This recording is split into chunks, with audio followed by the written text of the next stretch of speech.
Hello friends, welcome to seeds of physics. चलिए आज हम अपने नेक्स्ट फिजिकल क्वांटिटीज के बारे में बात करते हैं, which is acceleration and retardation. These quantities are studied after velocity, right. तो अब before we start with acceleration and retardation, हमें सबसे पहले टाइप्स ऑफ वेलोसिटी पे फोकस करना है। हमने वेलोसिटी के वीडियो में ये स्टडी किया था कि हमारे पास दो टाइप्स के वेलोसिटीज होते हैं, one is the uniform velocity and one is the non uniform velocity.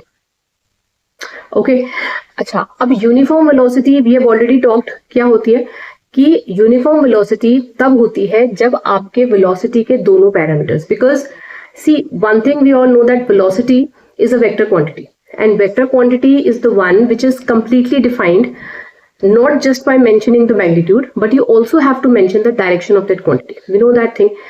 तो यूनिफॉर्म वेलोसिटी कब कहलाती है? I mean when is a velocity uniform? जब उसके दोनों चीजें कांस्टेंट रहते हैं, माने कि वेलोसिटी का जो न्यूमेरिकल पार्ट है, जो उसका मैग्नीट्यूड है, वो भी आपका अनचेंज रहता है और उसकी डायरेक्शन भी अनचेंज रहती है। ठीक है, तो तब हम कहते हैं कि हमारे पास जो वेलोसिटी आ रही है वो यूनिफॉर्म आ रही है। और दूसरा आपके पास आता है non uniform velocity. Non uniform velocity मतलब कि वेलोसिटी में वेरिएशन है। नॉन यूनिफॉर्मिटी मतलब उसमें वेरिएशन है। अब वेरिएशन जो हो सकती है वो उसके न्यूमेरिकल वैल्यू के चेंज होने की वजह से भी हो सकती है, वो उसकी डायरेक्शन चेंज होने की वजह से भी हो सकती है, और वो दोनों चीजें चेंज होने की वजह से भी हो सकती है। इट इज पॉसिबल कि दोनों ही चीजें चेंज हो रही हैं तो आपकी वेलोसिटी में वेरिएशन आ रही है।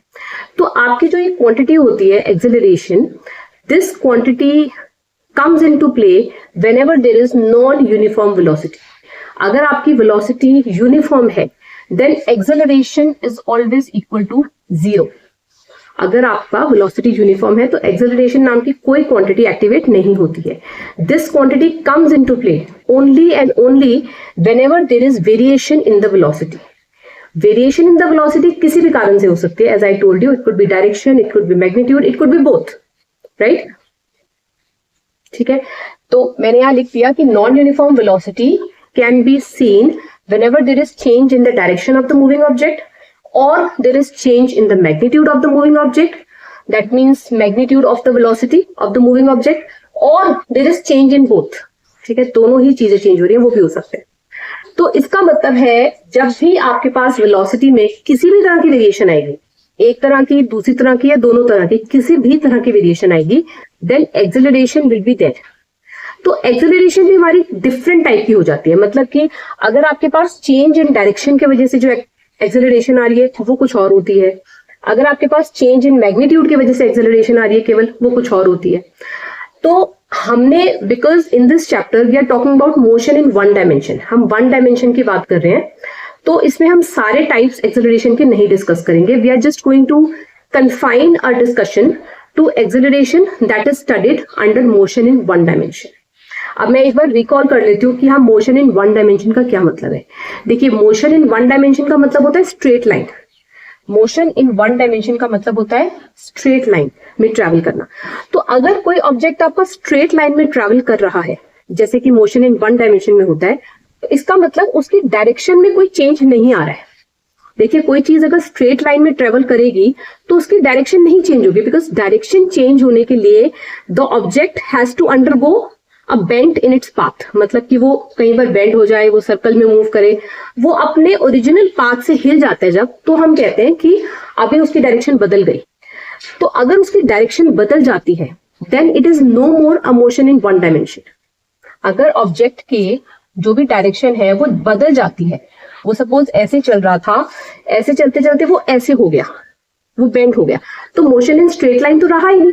ठीक है, तो अभी जब उसकी डायरेक्शन बदल गई, मतलब कि वो स्ट्रेट लाइन में नहीं ट्रेवल कर रहा है, डायरेक्शन चेंज की वजह से भी एक एक्सेलरेशन आती है, और एक है कि उसकी डायरेक्शन नहीं बदल रही, मतलब वन डायमेंशन का मोशन चल रहा है, उसकी डायरेक्शन नहीं बदल रही है, तब भी उसकी वेलोसिटी में नॉन यूनिफॉर्मिटी आ सकती है। लेकिन अब नॉन यूनिफॉर्मिटी आने का जो कारण रहेगा, जो रीजन रहेगा, वो सिर्फ चेंज इन मैग्नीट्यूड रहेगा। तो जैसे कि हम यहाँ motion in one dimension study कर रहे हैं, that means we are not studying this situation. हम ये वाली सिचुएशन स्टडी नहीं कर रहे क्योंकि ये मोशन इन टू डायमेंशन हो जाएगी, ये मोशन इन वन डायमेंशन नहीं रहेगी।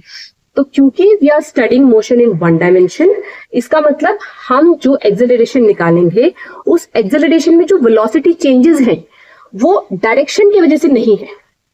Velocity changes are just because of the change in the magnitude of the velocity. तो इसका मतलब यहां पर मोशन इन वन डायमेंशन में जो एक्सेलरेशन हम स्टडी करने वाले हैं वो इस अजम्पशन पे स्टडी करने वाले हैं that we are considering that there is no change in the direction of the moving object. That means whatever changes in the velocity are coming, they are entirely coming due to the changes in the magnitude of the velocity. माने सिर्फ numerical value change होने की वजह से, सिर्फ numerical value change होने की वजह से जो एक्सेलरेशन जनरेट होगी, एक्टिवेट होगी, वो हम यहां पढ़ने वाले हैं. ठीक है, राइट. चलिए अब हम देखते हैं कि हमारा जो एक्सेलरेशन है, एक्सेलरेशन बाय डेफिनेशन क्या होता है. This is the rate of change of velocity, rate of change of velocity, और you can say that the change in velocity which is appearing in 1 second. ये तो हमें पता चल गया कि magnitude of velocity is changing which is causing the acceleration which is found in motion in one dimension, which is causing this term acceleration. अब अगर हमारे वेलोसिटी में चेंज आ रहा है, वेलोसिटी में चेंज को हम एक्सेलरेशन नहीं कह रहे हैं, वेलोसिटी में जो चेंज आ रहा है उसमें से हम निकाल रहे हैं कि 1 सेकंड में क्या चेंज आ रहा है. What is the change in velocity which is appearing in 1 second, that is acceleration, जिसको हम ऑल्टरनेट वे में कह सकते हैं rate of change of acceleration. Right, so what is the rate of change of velocity? That is the amount of change which is brought in the velocity in 1 second. अब यहां से हम बहुत easily इसका फॉर्मूला भी derive कर सकते हैं. ओके, अब हम क्या अज्यूम करते हैं now to understand and derive the mathematical relation for acceleration. We are considering कि यहाँ हमारे पास एक ऑब्जेक्ट है, we are considering an object and it is in the state of motion. अब हमारा अजम्पशन ये है कि ये जो ऑब्जेक्ट मूव कर रहा है इसका वेलोसिटी वेरी कर रहा है, इसका वेलोसिटी चेंज करना है. Obviously if you are talking about और if you have to discuss about acceleration तो हमें वेरिएशन इन द वेलोसिटी का केस ही कंसिडर करना पड़ेगा कि वेलोसिटी में भैया कुछ वेरिएशन तो आ रही है. तो अभी हम क्या करते हैं कि इनिशियली जो हमारा ऑब्जेक्ट मूव कर रहे हैं we are assuming that initially it is travelling with a certain velocity that I have abbreviated here as u. वो u एक वेलोसिटी से ट्रेवल कर रहा है and over a certain period of time, let's say time t, suppose यहां से यहां पहुंचने में उसको समय जो लग रहा है that is t seconds, तो इतने समय में उसका velocity जो change हो रहा है वो change होकर बन गया v. Initially the velocity was u which is termed as the initial velocity, and finally after a certain interval of time the new velocity that the object has achieved is v which is called the final velocity. ठीक है, तो अब इसमें change in velocity माने velocity में क्या change आया over this duration t, that is going to be v minus u. v minus u and the change in velocity we are abbreviating as delta v. Delta v is the change in velocity and numerically that velocity will come out to be final velocity minus initial velocity which is v minus u. अब यहां से हम कुछ derive करने की कोशिश करते हैं कि अगर टाइम t सेकेंड्स में, if in time t seconds the change in velocity which is appearing is v minus u. जैसे कि हमने देख लिया कि हाँ यहां से यहां जा रहा है तो उसकी वेलोसिटी में इतना चेंज आ रहा है, तो 1 सेकेंड में क्या चेंज आएगा. It's a very common mathematical rule कि आपके पास t सेकेंड्स के लिए अगर ये क्वांटिटी एग्जिस्ट कर रही है तो 1 के लिए क्या एग्जिस्ट करेगी, वी ऑलवेज डिवाइड. तो t सेकेंड्स के लिए change in velocity v minus u है, तो 1 सेकेंड के लिए आपका चेंज इन वेलोसिटी बन जाएगा v minus u divided by t. तो ये आपकी एक्सेलरेशन है, बिकॉज जैसे कि हमने बाय डेफिनेशन डिस्कस किया था that acceleration is the change in the velocity which is coming in 1 second. So accordingly the change in velocity which is appearing in 1 second here is coming out to be v minus u divided by t, that is final velocity minus initial velocity, and this has to be divided by the total time interval which has been consumed for this change to come, and this gives you the quantity called acceleration. This gives you acceleration, right? तो ये आपका acceleration है. Okay, तो acceleration आपका आ गया v minus you divided by T, that is final velocity minus initial velocity divided by the total time. अब यहां से कुछ सिचुएशंस हमारे क्रॉप अप कर सकते हैं. लेट्स सी, पहला सिचुएशन है कि अगर आपका v is greater than u, second situation है if your v is less than u, and third situation हम मान लेते हैं if your v is equal to u। इसका क्या मतलब हुआ? देखिए, पहला केस है अगर आपका फाइनल वेलोसिटी इनिशियल वेलोसिटी से ज्यादा है, फाइनल इनिशियल से ज्यादा है, इसका मतलब क्या है कि जो ऑब्जेक्ट है वो पहले स्लो चल रहा था and over a period of time उसने स्पीड बिल्ड कर ली अपनी। That means this is a case when the object is speeding up, when the object is speeding up. और ये केस है which is v is less than u, मतलब final velocity initial से कम है, मतलब पहले तेज चल रहा था और अब धीरे हो गया। So this is the case of slowing down, right. जैसे कि मैंने आपको बोला कि एक्सेलरेशन हम सिर्फ उस सिचुएशन में स्टडी करते हैं जहां magnitude of the velocity is going to change, magnitude of the velocity is going to change. तो अगर चेंज किस टाइप का है, यहां पर हम देखने की कोशिश कर रहे हैं कि जो मैग्नीट्यूड में चेंजेस आ रहे हैं वो चेंजेस किस टाइप के हैं, what is the nature of the change. यहां पर जो चेंज रहेगा that is going to be an increment, this is increment in velocity, increment in velocity. और ये जो चेंज रहेगा जहां पहले ज्यादा थी और बाद में कम हो गई, because v is always going to represent the final velocity and u is always going to represent the initial velocity. तो आपका अगर फाइनल इनिशियल से कम है, स्लोइंग डाउन है, that means this is showing a decrement in velocity, this is indicating a decrement in the velocity, right.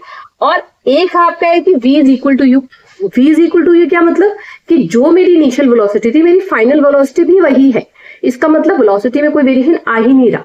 तो अगर velocity में कोई भी वेरिएशन नहीं आएगा और हम ये वाले डेटा को इस फॉर्मूला में यूज करते हैं, v और u को इक्वल कर देते हैं जैसे कि हमने यहाँ पे अज्यूम करा हुआ है, तो आपके पास इस इक्वेशन में जो न्यूमरेटर पार्ट है that numerator part will turn out to be zero, आपका न्यूमरेटर जीरो हो जाएगा। तो एक्सेलरेशन आपकी इस केस में क्या आ जाएगी? जीरो। इसका मतलब v is equal to u, this is a case of uniform velocity, ठीक है, क्योंकि इसमें वेलोसिटी में कोई वेरिएशन आ ही नहीं रहा और वेलोसिटी का कोई वेरिएशन नहीं है, तो इसका मतलब acceleration has to be zero, acceleration इस केस में जीरो रहेगी। तो इसमें नॉन जीरो एक्सेलरेशन केवल दो केसेस में एग्जिस्ट करेगी, जो आपके पहले दो केसेस है। यहां पर acceleration will not be equal to zero, there will be a certain acceleration definitely existing in these two cases। अब acceleration की वैल्यू आपकी, क्योंकि acceleration जो है like velocity it is a vector quantity, हमने ये बात करी कि velocity एक vector quantity है, acceleration जो कि velocity के variation के वजह से ही activate होती है वो भी एक vector quantity है। that means there is a certain direction associated with acceleration also। अब क्योंकि एक्सेलरेशन आपकी एक वेक्टर क्वांटिटी है तो एक्सेलरेशन का वैल्यू आपका पॉजिटिव भी हो सकता है और एक्सेलरेशन का वैल्यू आपका नेगेटिव भी हो सकता है। So now we are going to discuss then when is it going to be positive and when it is going to be negative. देखो, पहला केस था जहां पर फाइनल वेलोसिटी इनिशियल वेलोसिटी से ज्यादा था, तो इस इक्वेशन में अगर हम देखेंगे कि v बड़ा है that means final is greater then the initial one, तो आपका जो न्यूमरेटर पार्ट है जो v माइनस u है ये आपका पॉजिटिव आएगा हमेशा, ठीक है। तो that means whenever the object is speeding up, जब भी एक मूविंग ऑब्जेक्ट की गति बढ़ती जा रही है, उसका स्पीड बढ़ रहा है, तो एक्सेलरेशन आपकी क्या आएगी? पॉजिटिव आएगी। पॉजिटिव एक्सेलरेशन को हम पॉजिटिव एक्सेलरेशन भी कहते हैं, नॉर्मल एक्सेलरेशन भी कह देते हैं। So that is the case when your acceleration is going to be positive, acceleration will be positive. Second case है आपका जब फाइनल वेलोसिटी इनिशियल वेलोसिटी से कम है।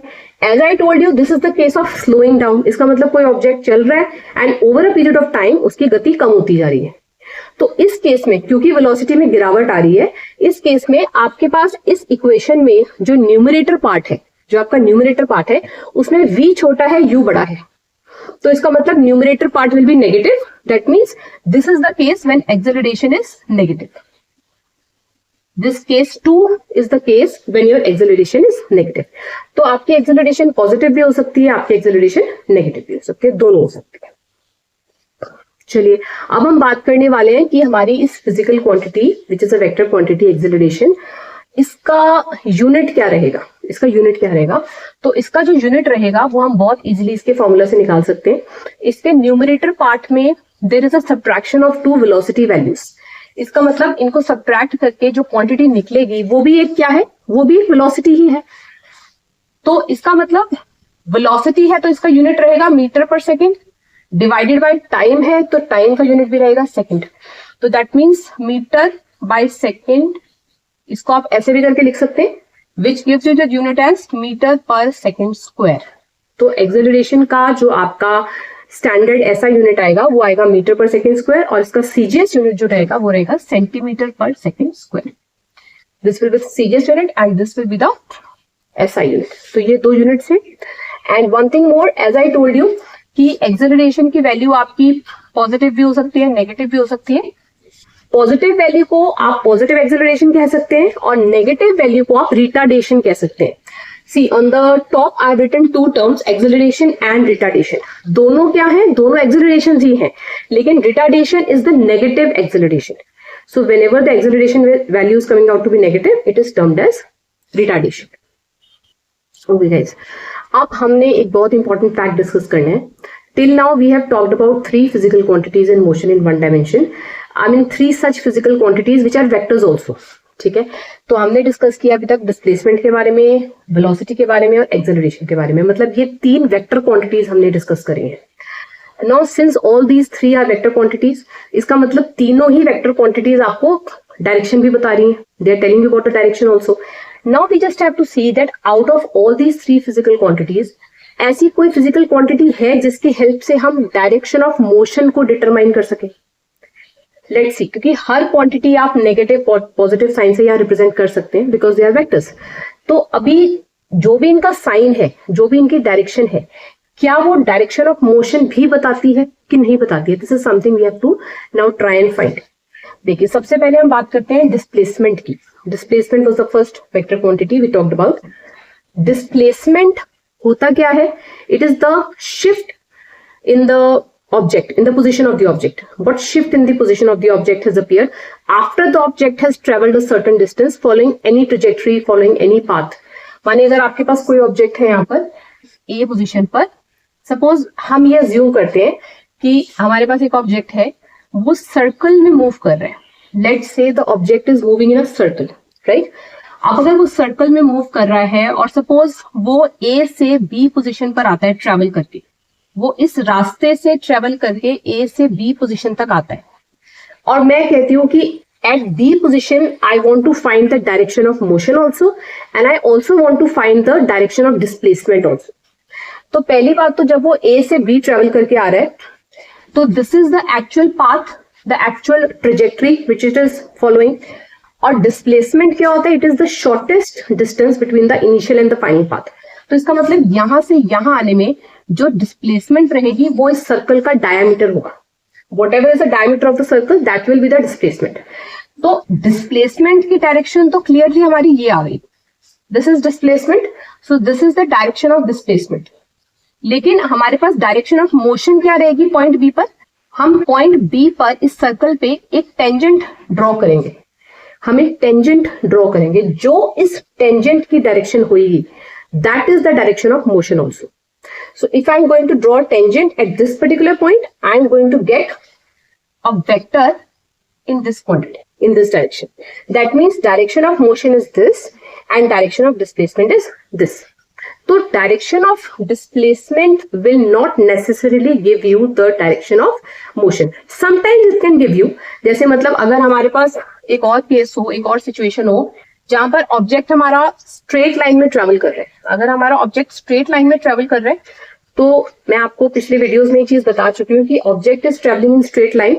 इस केस में displacement will be equal to the distance, ठीक है? तो डायरेक्शन ऑफ मोशन और डायरेक्शन ऑफ डिस्प्लेसमेंट इस पर्टिकुलर केस में सेम रहेंगे। तो यहां पर आप कह सकते हैं कि डिस्प्लेसमेंट की डायरेक्शन मोशन की डायरेक्शन की सेम है, लेकिन हमेशा नहीं। जरा सा भी बेंट आ गया इसमें, अगर सपोज ये ऐसे चलते चलते ऐसे हो गया, तो डिस्प्लेसमेंट हमारी ये हो जाएगी, इसलिए डिस्प्लेसमेंट की डायरेक्शन भी बदल जाएगी और आपके पास डिस्टेंस की डायरेक्शन कुछ और आ जाएगी। डिस्टेंस की direction that means sorry, distance की डायरेक्शन तो कुछ होती नहीं, मोशन की डायरेक्शन कुछ और हो जाएगी। तो इसका मतलब displacement not always tells you the direction of motion. Sometimes it can tell you whenever there is motion in the straight line. पर इससे ये पता चल गया हमें कि डिस्प्लेसमेंट डायरेक्शन की मोशन नहीं बताती है. That means you can not determine the direction of motion using displacement. अच्छा, उसके बाद हम डिस्कस करते हैं हमारी एक्सेलरेशन, जो कि हमने अभी डिस्कस करा था. Acceleration is equal to change in the velocity divided by the time. ठीक है, अब मैंने बोला कि ये चीज आपकी पॉजिटिव भी आ सकती है और ये आपकी नेगेटिव भी आ सकती है. पॉजिटिव एक्सेलरेशन का क्या मतलब होता है? पॉजिटिव एक्सेलरेशन का मतलब है the object is speeding up, माने ऑब्जेक्ट की गति बढ़ रही है. और नेगेटिव एक्सेलरेशन मतलब the object is slowing down, retardation हो रहा है. तो इसका मतलब एक्सेलरेशन का जो साइन है, एक्सेलरेशन का जो पॉजिटिव या नेगेटिव होना है, वो सिर्फ हमें ये बता रहा है that what is the direction of the change that is appearing in velocity. Change में क्या डायरेक्शन आ रहा है, मतलब चेंज ऊपर की तरफ जा रहा है या चेंज नीचे की तरफ जा रहा है. आई मीन इंक्रीज हो रहा है चेंज. जो चेंज है वो एक पॉजिटिव वैल्यू तब है अगर आपके वेलोसिटी में इंक्रीमेंट आ रहा है. चेंज है वो नेगेटिव वैल्यू तब है अगर वेलोसिटी में गिरावट आ रही है. इससे डायरेक्शन ऑफ मोशन का कोई लेना देना नहीं है. डायरेक्शन ऑफ मोशन कुछ भी हो सकती है. ठीक है, मतलब इसका साइन, इसकी डायरेक्शन केवल ये इंडिकेट कर रही है कि वेलोसिटी बढ़ रही है या वेलोसिटी कम हो रही है. It has nothing to do with the direction of motion. अब हम डिस्कस करते हैं हमारी तीसरी physical quantity which is velocity. ठीक है, विच इज वेलोसिटी. अब मैं आपके पास वही एग्जांपल एक बार दोबारा से रिपीट करना चाह रही हूँ. ये हमारे पास सपोज एक ऑब्जेक्ट है जो सर्कल में मूव कर रहा था. तो सर्कल में अगर ये मूव कर रहा है, सपोज ये इसका इनिशियल स्टार्टिंग पॉइंट है, हमने एक और रैंडम पॉइंट ले लिया which is diametrically opposite to it, let's say point B. तो मैंने बोला कि आपके पास जब ऑब्जेक्ट यहां से यहां आ गया, सपोज इस पॉइंट पे आ गया, या मैं बीच में एक और भी पॉइंट ले लेती हूँ, पॉइंट सी भी ले लेती हूँ कोई ऐसे रैंडम सा. अगर मैं पॉइंट बी पे वेलोसिटी की डायरेक्शन निकालूं तो क्या आएगी? पॉइंट बी पे वेलोसिटी की डायरेक्शन ये आएगी. You just have to draw a tangent at that particular point to get the direction of the instantaneous velocity at that particular point, right? So if you are drawing a tangent at point B, this is going to give you the direction of the velocity here. If you are going to, or if you are taking this point C under consideration, तो हम इस point पे एक tangent draw कर देते हैं, तो हमारे पास इस instant की जो velocity है उसकी direction ये आ जाएगी. ठीक है, इसका मतलब, अच्छा, अब जो वेलोसिटी इसकी डायरेक्शन है वही हमारी मोशन की भी डायरेक्शन है. इस पॉइंट पे मोशन की डायरेक्शन भी यही है, मोशन भी इसी दिशा में हो रहा है और वेलोसिटी का वेक्टर भी इसी तरह से जा रहा है. That means out of these three quantities only velocity is that physical quantity, that vector quantity which is going to tell you the direction of motion. Direction of motion हमेशा वही होगी जो वेलोसिटी का डायरेक्शन है. This was the main point of discussion in this topic. Okay guys, ये हमारा acceleration का थोड़ा सा आइडिया था कि what acceleration is all about. अभी काफी कुछ पढ़ा एक्सेलरेशन में. That means acceleration which we are going to talk under motion in one dimension. अभी जो कुछ इंपॉर्टेंट टॉपिक्स रह गए हैं डिस्कस करने वाले, वो हैं the types of acceleration, that is motion in one dimension में जो एक्सेलरेशन के टाइप्स होते हैं वो हमने डिस्कस करने, which is uniform, non uniform acceleration and the acceleration due to gravity. वो सारे टॉपिक्स हमने नेक्स्ट वीडियो में कैटर किए हुए हैं, तो उसके लिए आप नेक्स्ट वीडियो देखिएगा. ठीक है, टेक केयर, बाय.